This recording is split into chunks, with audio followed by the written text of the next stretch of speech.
time, we were finishing off Jacob and Esau, because this was the sibling rivalry, which allowed us to see, well, different things with regards to predestination, election, as well as with God in the midst of our problems and even our own personal struggles of faith. So now I want to get into a little bit more of the history of things.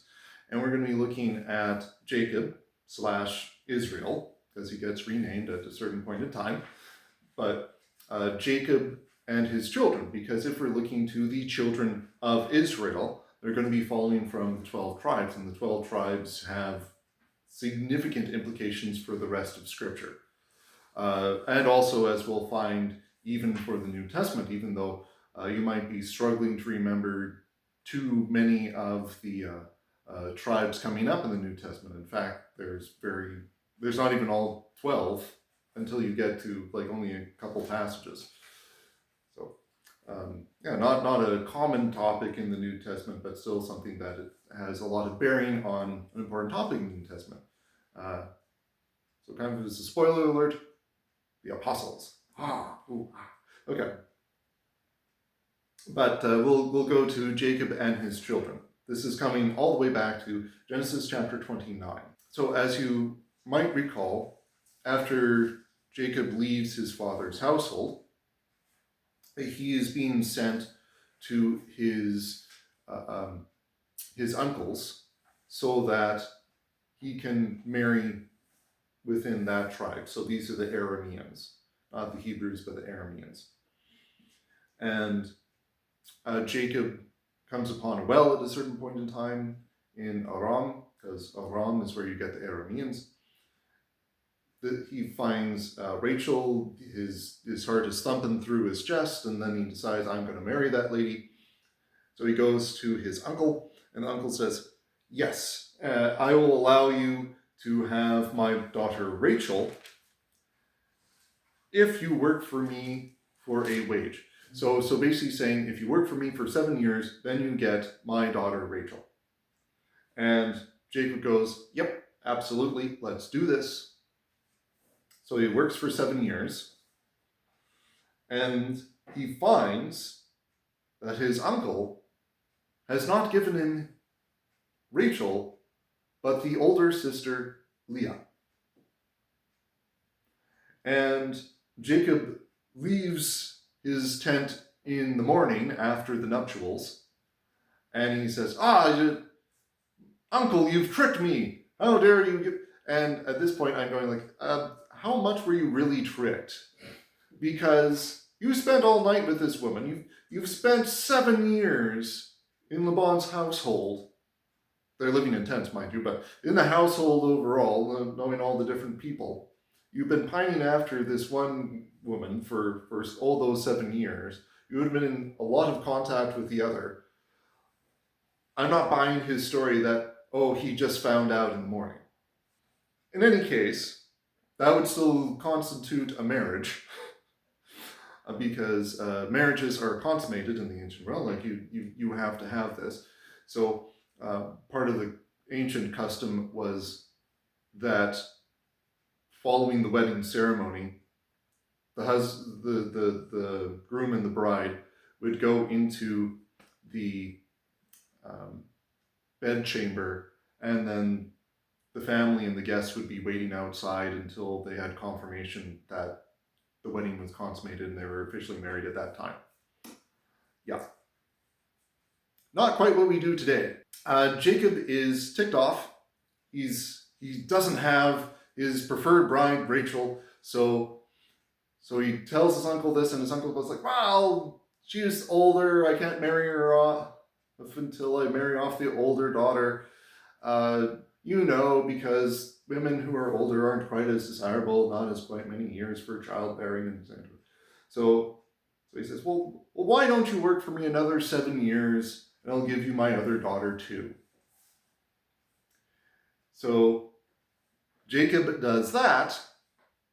He takes Rachel as his bride, and there we have the two brides of Jacob. And effectively, he was working 14 years for one of them, rather than 7 for one, 7 for the other. He was mostly working 14 years for one. And then you could also think to yourself, wow, we have it easy in the modern day and age. I haven't worked 14 years to get one woman. That must have been a lot. And then some of the guys would also go, I also understand why the thing with Leah happened, and because after 7 years where you're expecting to actually consummate a marriage and you're geared for it that night. Yeah. Yep. Anyways, so at the end of chapter 29 in Genesis, we have the children starting to be recounted, how they're born. So this isn't all going to be pleasant, but God blesses this anyways, so that from human sinfulness and depravity, even good may come. Because God has promised to bless Jacob, and thus he will bless Jacob.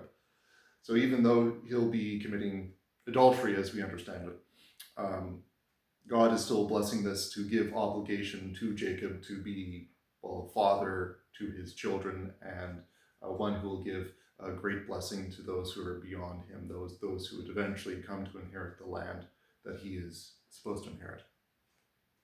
So, I'll begin Genesis chapter 29, verse 31. When the Lord saw that Leah was not loved, he opened her womb, but Rachel was barren. Leah became pregnant and gave birth to a son. She named him Reuben, for she said, "It is because the Lord has seen my misery. Surely my husband will love me now." And Reuben, as with the ancient names in general, they'll have different meanings. So Reuben more or less means he, God, has seen my misery. And I'm also using the text notes here because I can't remember quite all the name meanings, but yes. So we see here God, yes, at work. And this isn't the only time that this has happened, or this happens in Scripture, rather, because we also see this with Hannah, Samuel's father, in 1 Samuel, because she was greatly loved by her husband, but since the husband was looking to this beloved wife rather than the other, God wanted to have that husband's focus where it should be, which is on both of his obligations, and thus the other one would become pregnant and have children. So this is what's going on with Leah and Rachel, that Leah was allowed to conceive because God was trying to support her and have Jacob support her as well. But Rachel was already receiving attention and support from her husband, but he needed to have more of his attention over on the other side. Okay. Then Leah conceived again, and when she gave birth to a son, she said, "Because the Lord heard that I am not loved, he gave me this one too." So she named him Simeon. And Simeon is one hearing, or he who hears, something like that, along those lines. And then verse 34, again she conceived, and when she gave birth to a son, she said, "Now at last my husband will become attached to me, because I have borne him 3 sons. So he was named Levi." So from attached to join kind of idea. Then she conceived again, and when she gave birth to a son, she said, "This time I will praise the Lord." So she named him Judah. Then she stopped having children, at least for now, as we'll find out. But Judah is more of a praise word. So I also have here something to keep me straight with all the different connections. So we'll have here Leah. And Leah has given birth to 4 children thus far. So we'll find that she'll have more. Number 1 is Reuben. Second is Simeon. Third is Levi. Fourth is Judah. This will also be useful for us to keep in mind, and we'll be finding that birth order also has some implication for what's going on with them later on. Because in the ancient world, who gets the lion's share of inheritance? Firstborn. And if you have many children, who would be getting more? Like the thirdborn or the fourthborn? Third, yes. Because so the birth order also looks to, well, what are you going to get in the inheritance? How important is your role within the family? Okay? So this is why we need to start tracking this. And it's going to get more complicated because Jacob has 2 wives at this time, and we'll also find there's some more that's going on.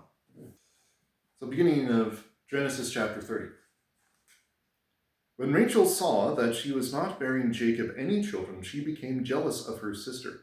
So she said to Jacob, "Give me children or I'll die."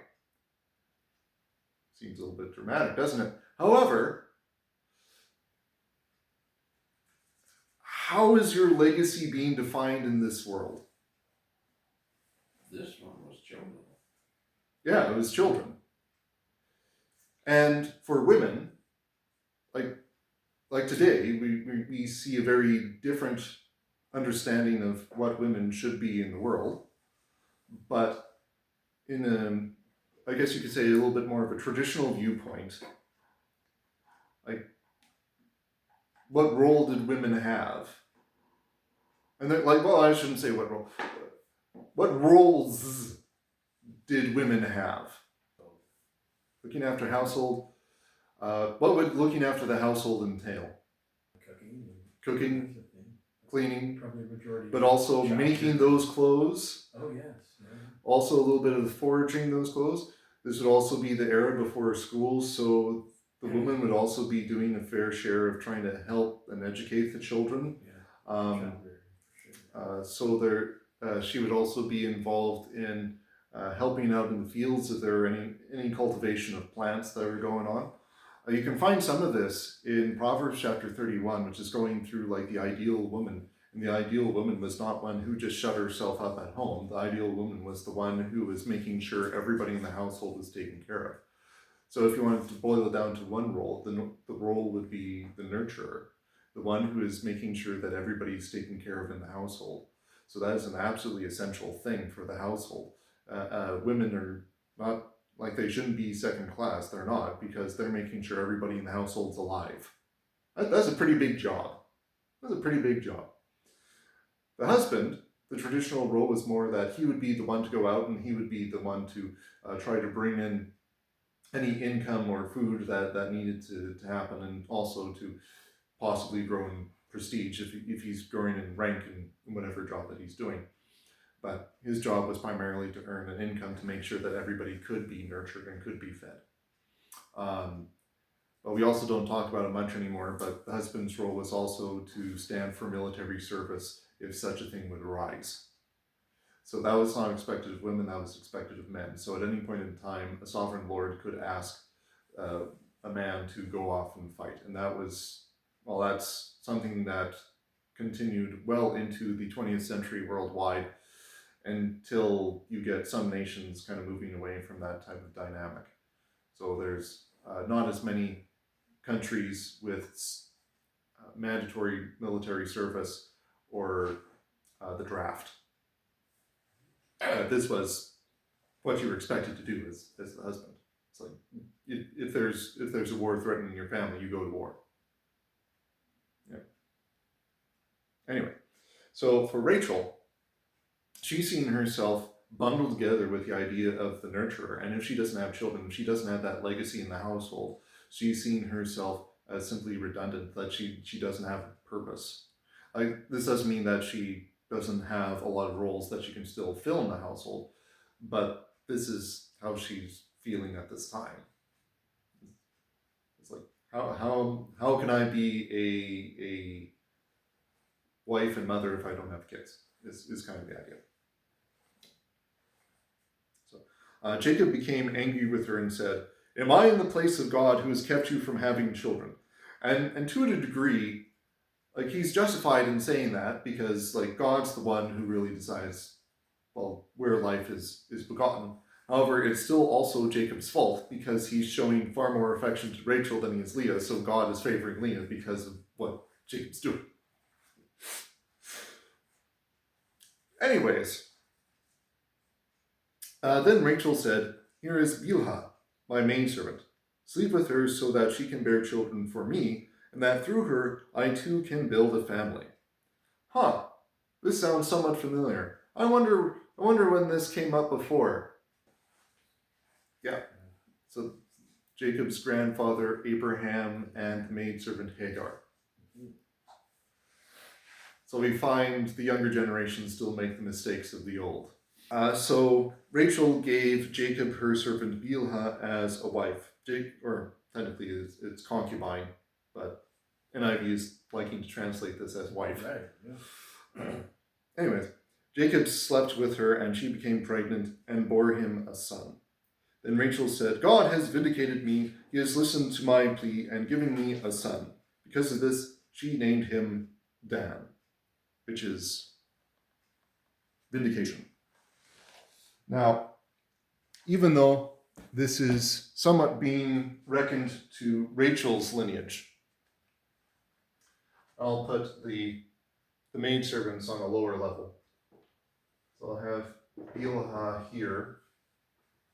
Also have Rachel up here. Even though this is somewhat reckoned over to Rachel, because Bilhah is her maidservant, Bilhah will have her own place in the household, and we'll even see this a little bit later on with Reuben.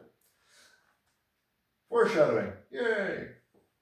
And Bilhah has Dan, so Dan is 5th overall. But as we'll also find with birth order with the individual siblings, I'll go on the other side for this. Got 1, 2, 3, 4. He is first in his household, or microcosm of household.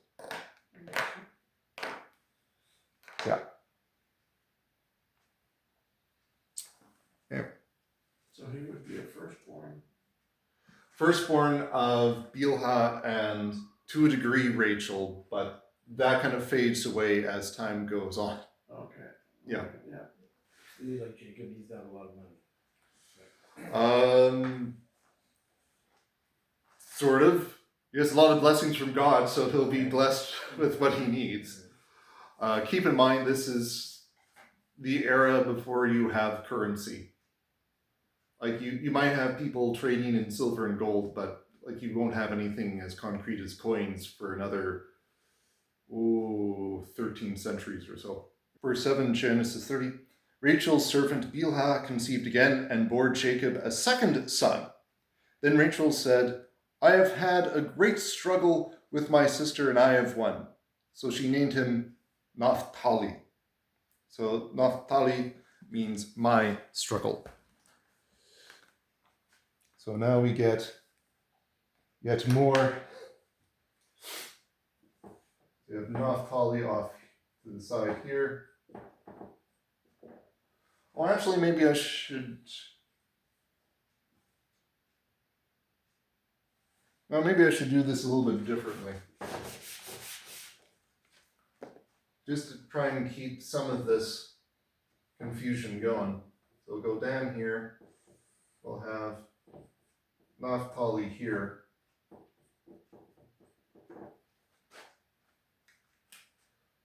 So number 5 and number 6. And then 1 and 2 for their individual household. When Leah saw that she had stopped having children, she took her maidservant Zilpah and gave her to Jacob as a wife. So now we're entering into yet another maidservant. So we'll have Zilpah over here.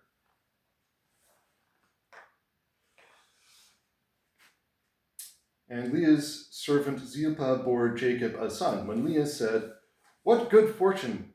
she named him Gad.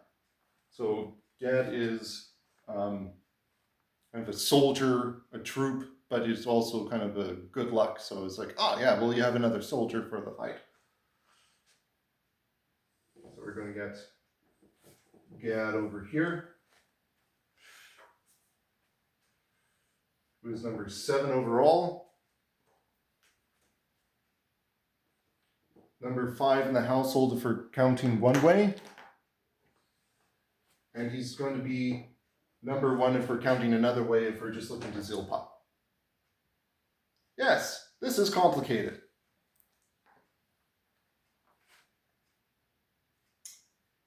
So Leah's servant Zilpah bore Jacob a second son.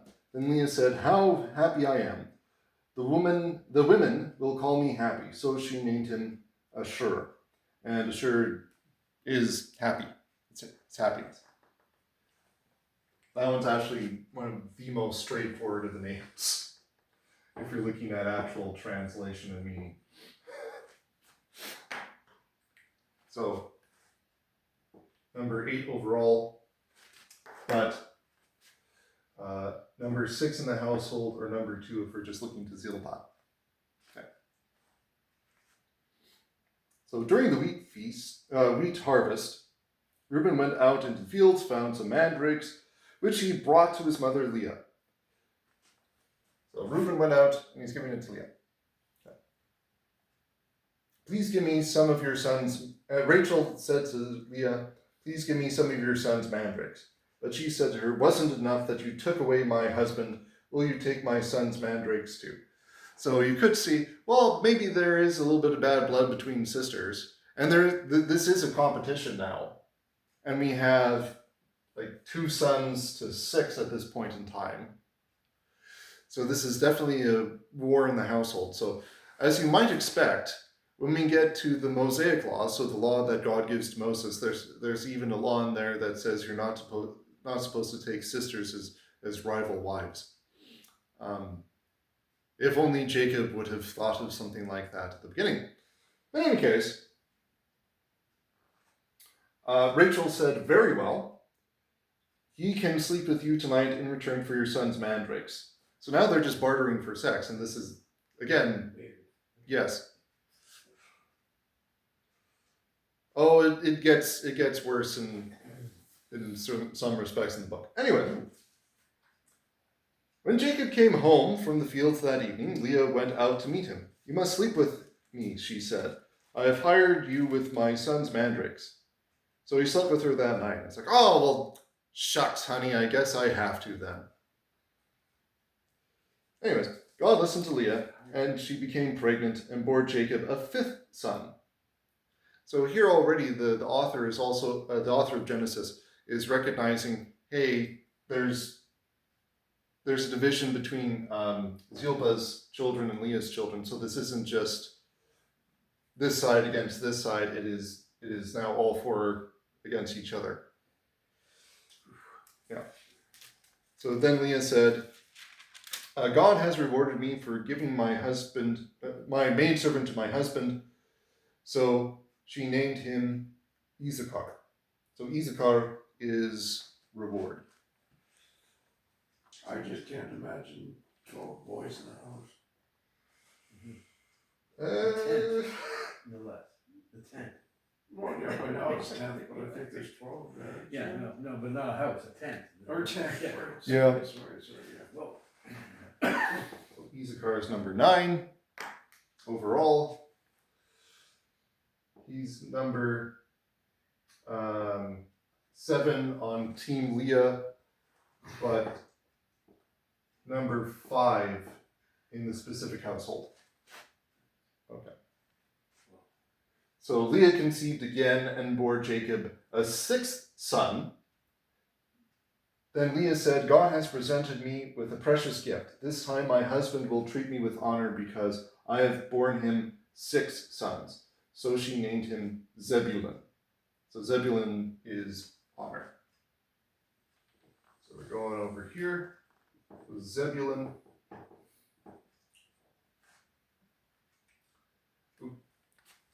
So number 10 overall. And then he is, oops, that's the wrong color. He is number 8, Team Leah, but 6 in the household. Okay. Sometime later, she gave birth to a daughter and named her Dinah. So Dinah's somewhere over here. We don't know exactly how much far along that is, because it could even be after the birth of Joseph. But the author of Genesis, Moses, might just be listening to this here just to give you an idea of where she came from, where Dinah came from. And we don't have any other daughters being mentioned. Quite possibly there are other daughters, but since the inheritance is reckoned according to sons, this is the main focus. But Dinah actually does appear in another episode, so she's important to know about. But otherwise, we wouldn't really hear about the daughters, which is unfortunate. Anyways, so then God remembered Rachel. So after 10 sons are born, then God remembered Rachel. He listened to her and opened her womb. She became pregnant and gave birth to a son and said, God has taken away my disgrace. She named him Joseph and said, may the Lord add to me another son. So it seems that she's actually hoping for more than just Joseph. The name Joseph itself is very, well, it's hard. It's difficult to translate and it's easy to translate, because it can be translated as to count or to add or to do again. But yes, to add another child in there. So he is number 3 in the household, like Team Rachel, but he is first of Rachel. And now we need to leave the household of Jacob's uncle Laban.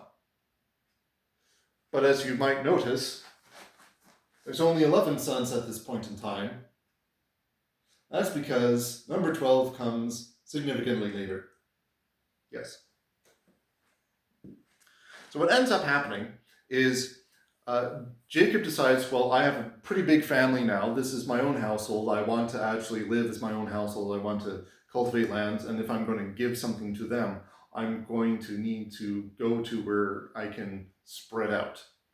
So Jacob wants to basically go back to the promised land that God has given to his household, because he wants God to bless him there and give the inheritance to his children. But Laban's like, no, I don't want you to leave, because your presence means God is blessing me. I don't want out on this cash cow. You have to stay here. And they come to an agreement where Jacob needs to, or Jacob can leave, but he can only take certain amount of the livestock that he's tending to, because Jacob at this point in time, he's acting kind of as a shepherd.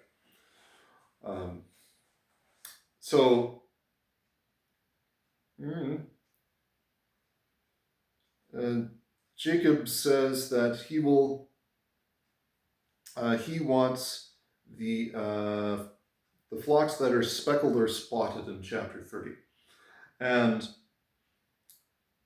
when it's time for feeding of the flocks and everything, and for birth of the goats, what he actually seems to be doing is he seems to be using selective breeding, where he's putting certain things in the food troughs and the water troughs, so that the different animals will go into different areas, and thus you'll get more of this particular breed over here. So here we're saying, yes, the Bible actually has some idea of genetics. Like we know this, we've been talking about this. I know some people will go like, well, Christians are stupid because we reject everything to do with evolution. It's like, well, we reject things that do deal with evolution, but we still have basic understanding of breeding, genetics, and yeah. Anyways, so we're not completely making stuff up. Like it's no, we have concrete things for or concrete reasons for absolutely everything that we say. We're not making things up. So here we can even say, well, we have ideas of husbandry, of selective breeding, of well, genetics. If Jacob can go, oh well, this one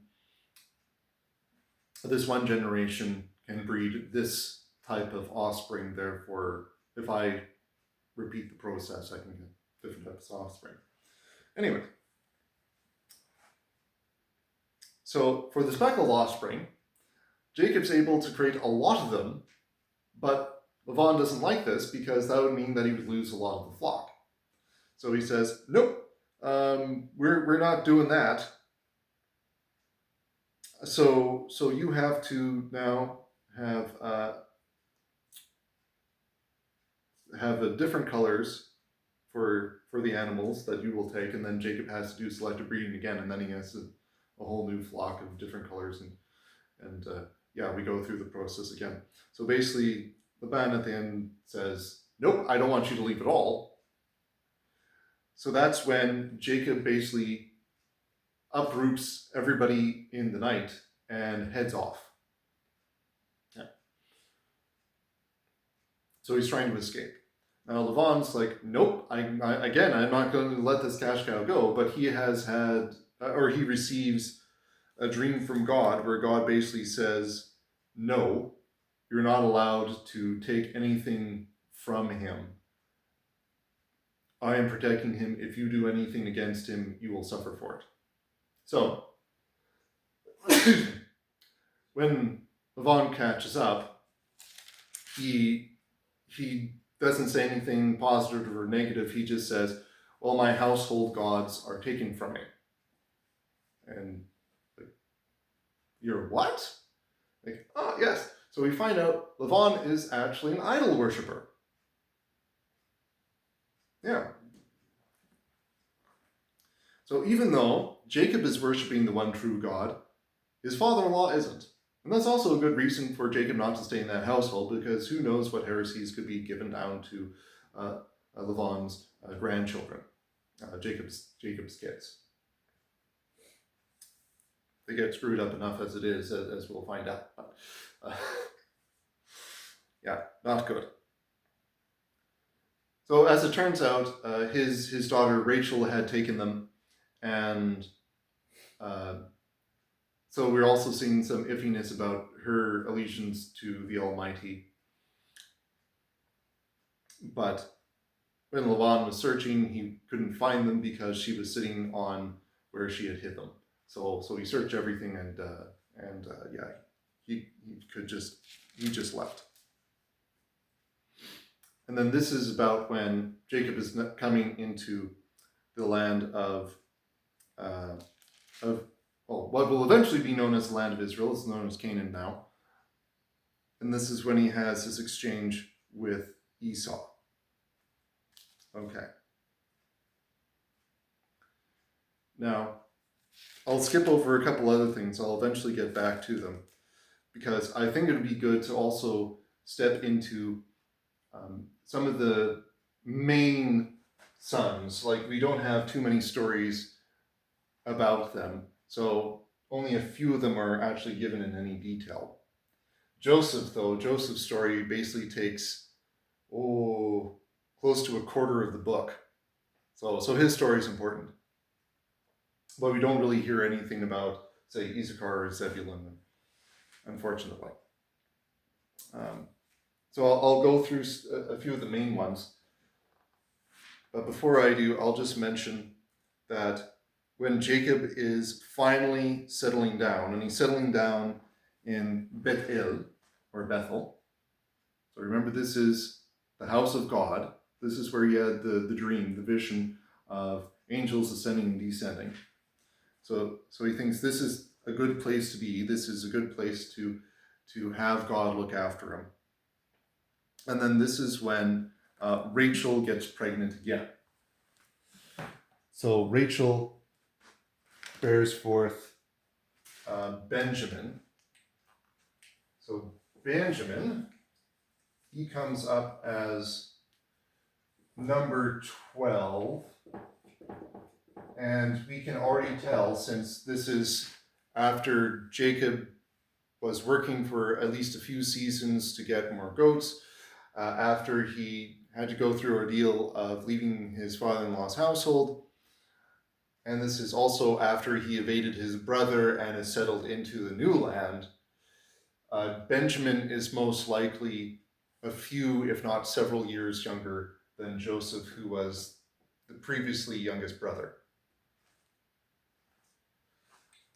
So when we get to Joseph's story, when he's around 17, Benjamin is most likely just coming of age. He's most likely just turning 13, if that. So he is number 4 in Team Rachel, but second in his household. Okay, so we have the 12.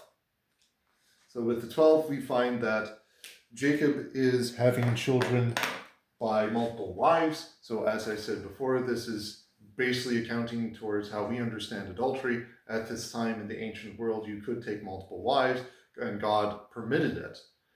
But Jacob was not dealing with things in the most beneficent way. He wasn't just taking like the one wife that he had worked towards, but he definitely did give into his instincts and went to others. So could Rachel have possibly had 12 children all on her own? By the grace of God, yes.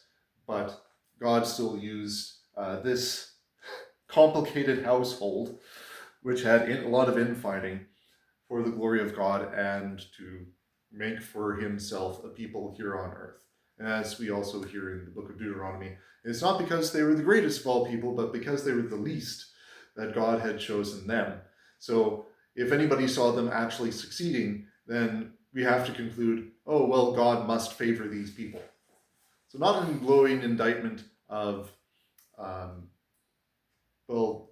Jewish physique, as it were, but still, God is blessing people despite their sin, as we saw earlier with Jacob.